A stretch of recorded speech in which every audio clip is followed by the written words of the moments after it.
One of the sweetest things about Titanfall is the way that it sounds. Tell me a little bit about coming up with futuristic sci-fi tunes for Titanfall. When you see something as visually cool as this, that was just such a big inspiration. We talked a lot early on about trying to find a sound that was futuristic, that had a feel to it that was both kinetic and felt original and felt new. It was pretty awesome trying to find a sound for this game and this world and something that feels part of the experience. Copy that, Fish. I'm working on it. What is that like trying to find a foundation for something like, we want you to create some music for this game. It's got giant mechs, it's got these pilots, they're all running around, and there's a whole lot of warfare going on. How do you come up with an idea for that? It's pretty scary but still at the outset, yeah, you know, especially you look at this huge world that they've created. Initially, I think what we were trying to find was looking back to the backstory of these two sides in this world and trying to find a sound that had something of that in it. You know, I think one of the things that I was very drawn to early on in the game was this very realistic sci-fi. It's not like a world where doors go when they open. Trying to find a sound that had both this organic edge to it and also finding something that had this synthetic, interesting, futuristic, modern vibe to it. That was the main approach we were taking, was trying to find this unique sound. Hustle, hustle! Hurry to the evac point.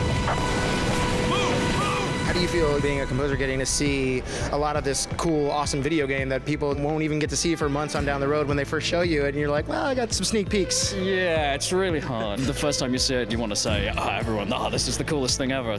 It's interesting, and it's also very early on in the process, you see it coming together and you see it the rough stage, and it's funny, their definition of rough is a little different, I think, to most people. I looked at the first time I saw it about a year ago, and it looked awesome. I was like, great, I'd take that right now and put that on my Xbox. And then watching each element added and each thing come together and gradually building this thing, it's pretty cool, it's pretty neat. Bravo is under attack.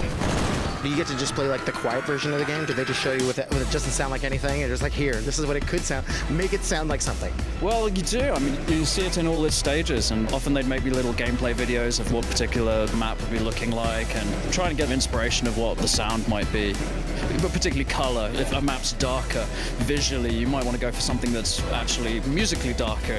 There's often elements of the nature of the environment that you want to play off, and just so that the music feels like a cohesive part of what's going on. So it's fun. It's much more so than a film where, you know, it's a very linear story and you know what you're going to get. It's actually a process that's much more involved and much more deep on a level, and really forces you to think about what you're doing and is it sounding cool and is this the best thing we can find for this moment. This is our land, and I will fight for it.